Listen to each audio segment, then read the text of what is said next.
Alright guys, I'm very excited to do this video. Welcome back to the Watch and Cut channel, by the way. My name is Alex. I'll be your host for tonight's entertainment. So why do I have all this stuff out? Well, of course, it's an unboxing. This is the Skelton Bladeworks custom scaphoid. Now this is a fixed blade that Jim made me, and it's just never gets boring to look at, does it?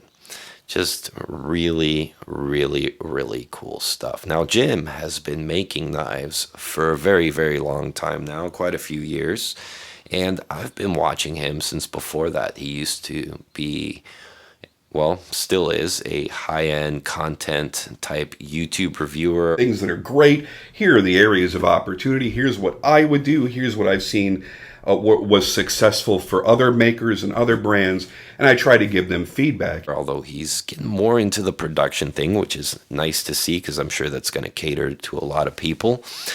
But for years, me included, lots of people have said, when are you gonna make a damn folder, Jim?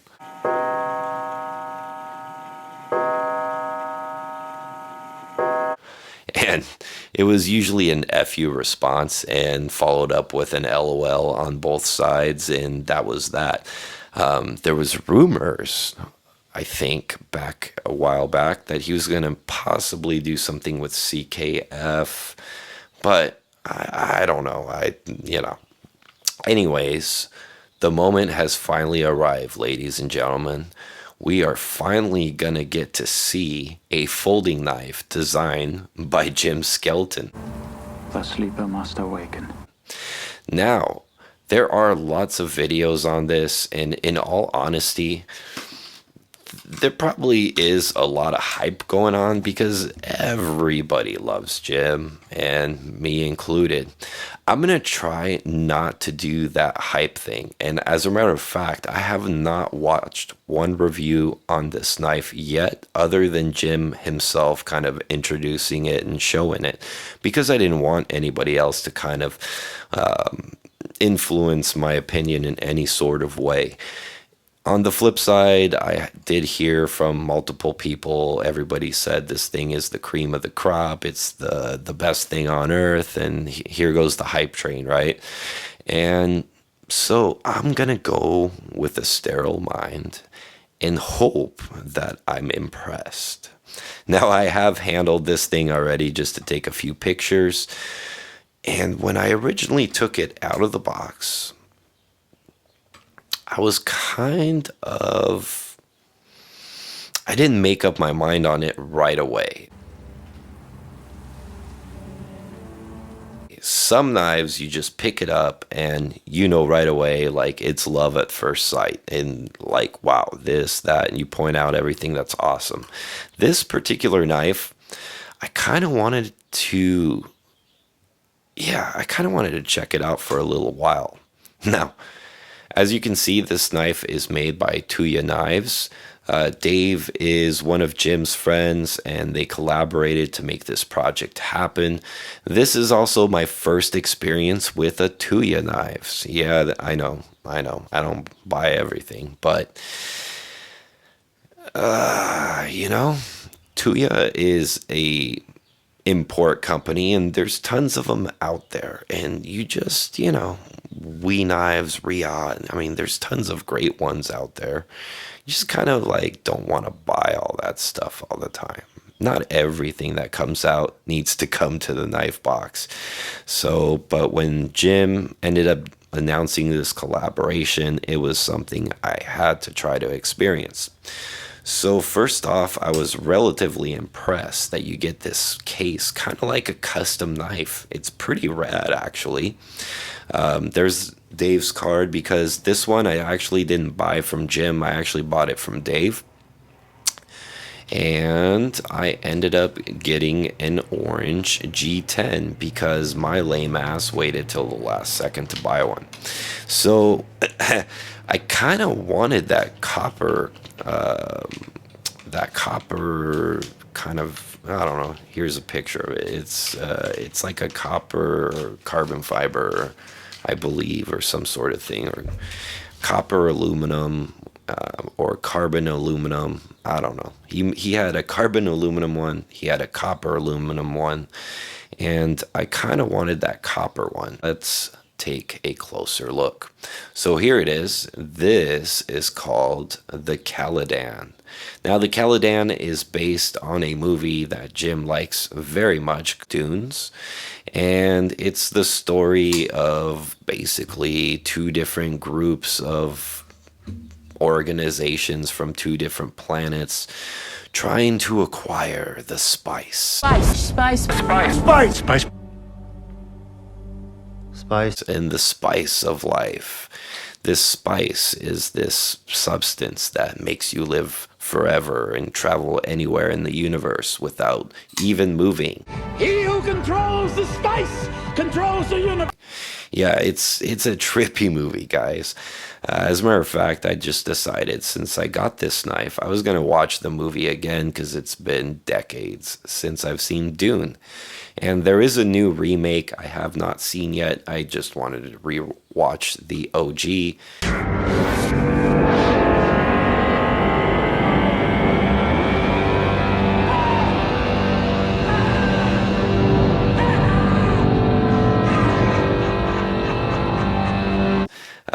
Yeah, it's so different when you watch a movie so many years later. But so anyways, I thought this was really cool because the spice has almost this orange kind of look to it, this sparkly orange dust.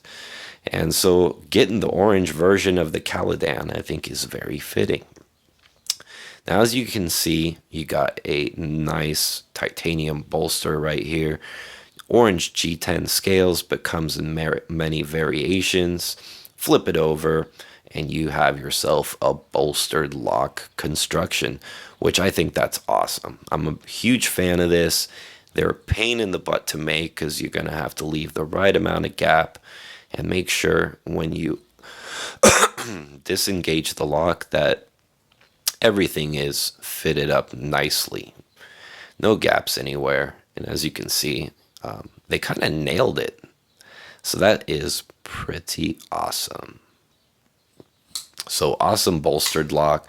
Another advantage of it is a lot of times, I know my good buddy Dirk is one of those included. A lot of people get frustrated with frame locks that, especially the ones where you apply a little bit of pressure there and they're just nearly impossible to flip open.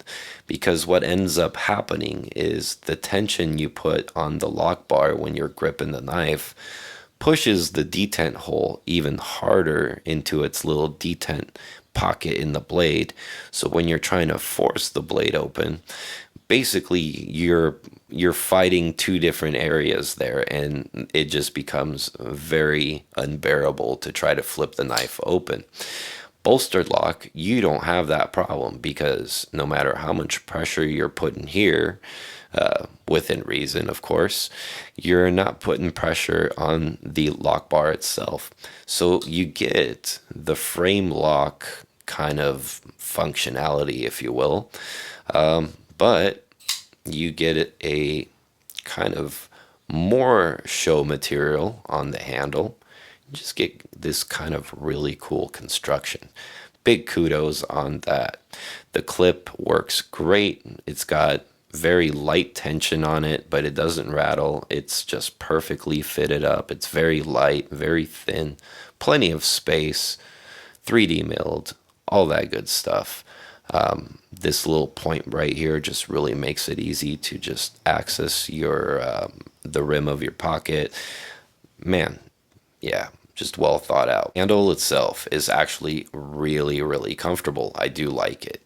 The flare down here is a bit exaggerated, but what I do wish is that you had just a slight bit more rounding, because it's a bit squared off feeling right here at the bottom. I think that's my only nitpick with the handle itself. Otherwise, it's pretty flawless, guys.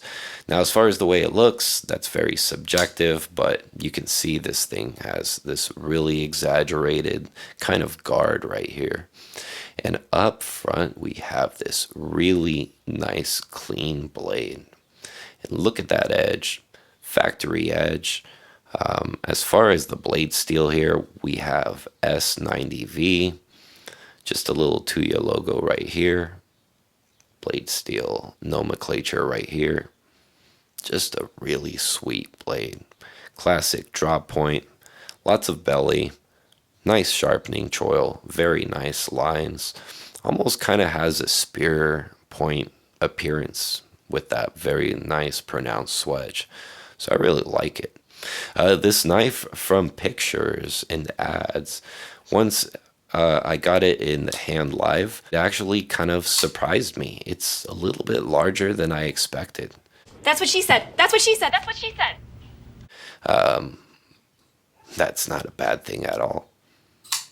The action is very nice. You can see there's no effort. And that's kind of another thing that I've really noticed with this knife. To operate it is very effortless. The flipper tab works beautifully. And no matter where I grab the lock bar, I can close the knife. So there is no sweet spot. I mean, there is, up here is the sweet spot, but it can kind of be operated anywhere on the handle you go. So I do like that. This knife is really well designed. Good job, Jim. Then you got Jim's logo right here, Skelton Bladeworks, not Skeleton Bladeworks.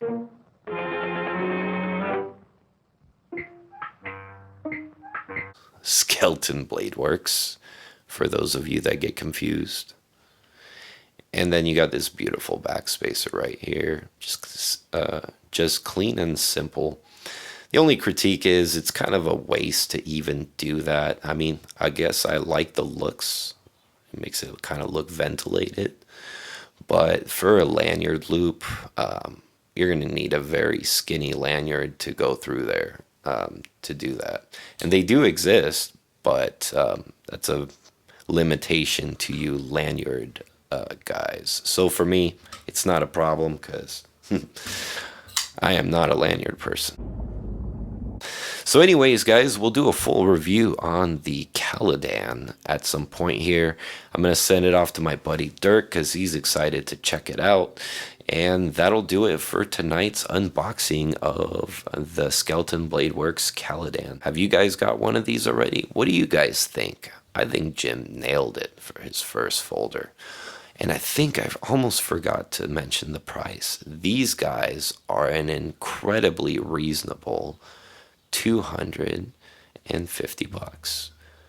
Unbelievable, guys. I'm just really, really impressed with what you're getting with this knife. As a matter of fact, so impressive, I kind of want to buy a standard Tuya knife to see if this is just a fluke with this project or if they're actually like this good all the time, because this is really good. Anyways, guys, make sure you like the video. Make sure you leave comments down below. Make sure you subscribe, hit the bell icon, and tell me more about what you think of the Caladan. So for now, guys, this is the Watch and Cut channel out.